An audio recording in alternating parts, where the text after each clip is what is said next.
This episode is sponsored by Dyslexic Heart, who wanted to let you know that they much too feel. Gentle be please, you think. What did the dyslexic, insomniac atheist lay awake at night wondering? Is there really a dog? The Sugar Detectives. It is important that I write this by hand. Screens have been zapping my presence, and even this, the familiar habit of expressing myself, has felt incredibly disruptive to the dust settling within. The act of creating has become clunky and discombobulating. This attempt to step outside of the flow that is my experience and scribble revelations and noticings feels fleeting and agitating. Why bother? Well, the red rubber devil duck, for one. The little bath toy we bought in Martha's Vineyard that made my poetry alarms ring out. I just had to have him, so much so that I bought two. Then my son insisted that I give him one of them, which has now become a regular character in our bath time stories. And as I sit here in the car, running out of space on this page, I look up, attempting to describe the devil duck's symbolism to me, the innocence of Lucifer in essence. And I baby goat you not, my eyes naturally land on the rear view mirror of the car next to me and see a little matrix rubber duck dangling from it. The poetry is officially off the page. My point exactly. Writing and attempting to capture the majesty of existence has become a gasoline moon puddle. Well, since I'm here, I might as well throw in a match. So the devil duck has been gathering dust on my shelf in anticipation of my storytelling. Perhaps onto him is where my inner dust has been being funneled. But see, now the dog needs his food, and my son is almost awake. Hand cramps and head pain, all so I can spew this ramble. Blah. Podcasts, noise, more information. Who gives a fuck? Better to suspend communication and listen to the silence. In an attempt to reflect the inner world, I neglect what is before me. Is that true? Sometimes, these days. I have been rereading Hermann Hesse's body of work and reflecting on his life. In addition to living pre-cell phones and computers, not to mention AI, it seems that he devoted much of his time to being a recluse, solitary, and even boarding his children. Haruki has no children, another of my favorite authors. I adore these men and their excruciatingly beautiful noticings, but I wonder if for me, now, the price of creating at this level is detrimental to my life as a father. And creating is sacrifice enough, not to mention the plethora of apps and social marketing one is expected to do to bring the art to the world. In our neighborhood by the sea, we found a Dr. Dolittle book in a free little library stand. Rock and I fell in love with Hugh Lofting's fictional world, and now we are immersed in a universe where a man communicates with animals. Weren't ancient cultures virtually able to do this? I was almost fluent in puppy once while manic in Harlem. Meanwhile, my wife has been listening to the Telepathy Tapes, a program about scientific research on autistic children who communicate telepathically and read thoughts. Apparently, they meet with each other remotely, like in a chat room, and have what they call talks on the hill, in which they converse and teach each other things. See how much we're missing with all of our blah, blah, blah? This morning, telling Ruben how I enjoy putting peanut butter jam and a little salt in my granola with milk, he was impressed. "Sounds delicious," he said. and sometimes I add 85% dark chocolate chips. You have a sweet tooth, he laughed. Actually, it's not that sweet. Sugar-free jam, sugar-free granola, sugar-free peanut butter. There's so much sugar hidden in everything. We look closely at the ingredients. Sugar detectives, said Molly, overhearing our conversation. Perfect. This brings me to another sugar detective case from last weekend. We searched for sweet and gentle G-rated movies and found an article recommending films for highly sensitive children. Highly sensitive may evoke eye rolls, but let's flash back to Dr. Doolittle's ability to understand animals.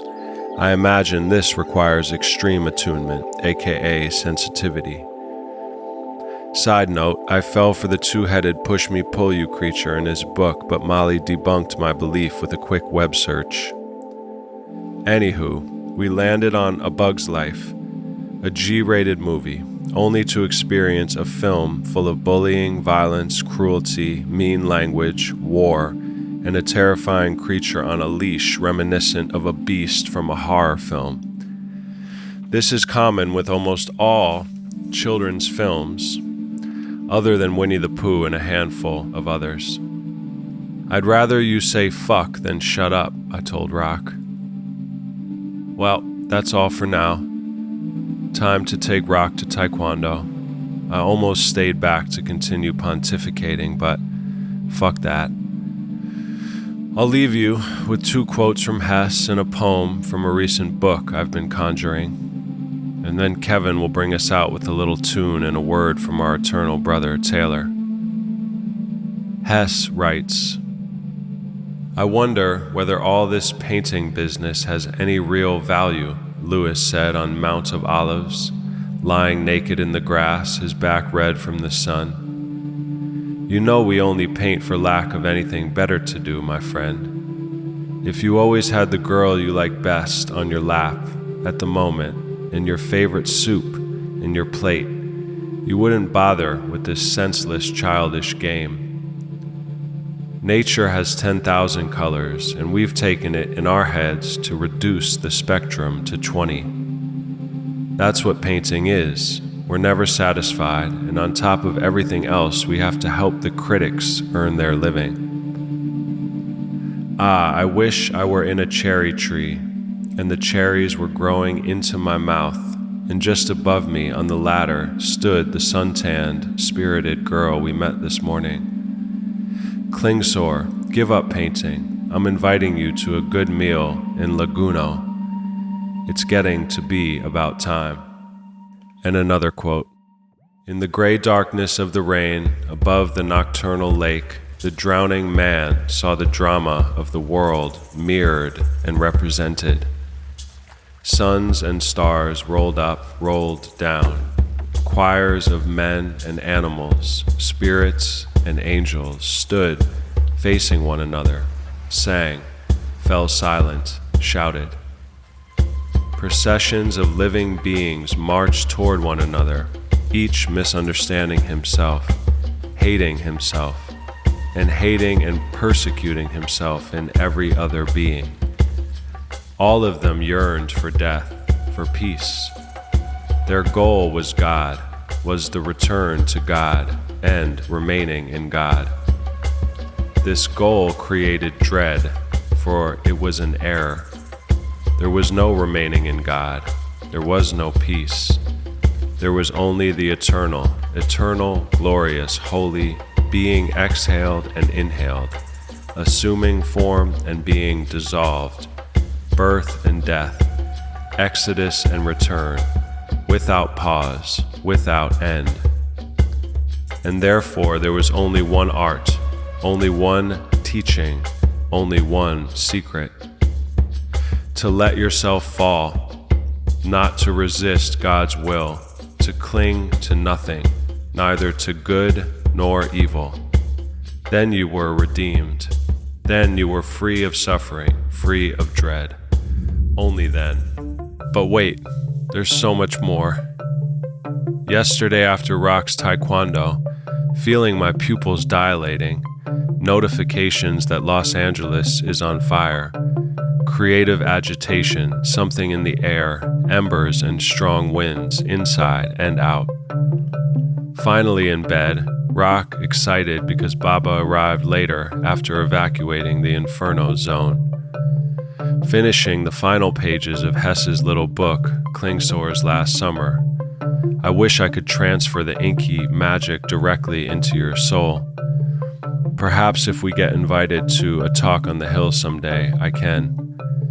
But here, in flashes, fragments, I, the man drowning in sleep and surrender, what I see and feel as I fall.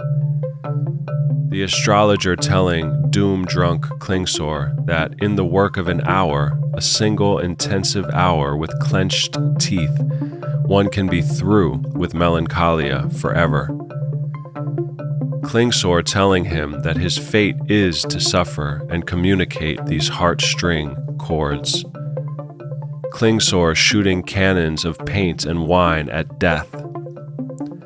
Feeling Hesse writing these words like an athlete in the eye of the storm. Perfection. Dear poet, I adore you. It is good. You handled that task. The ineffable it that had to be done. Now I can breathe. Take time to be and allow what is mine to arrive and tug on my sleeve. I'm almost done. Apologies for rambling, Kevin.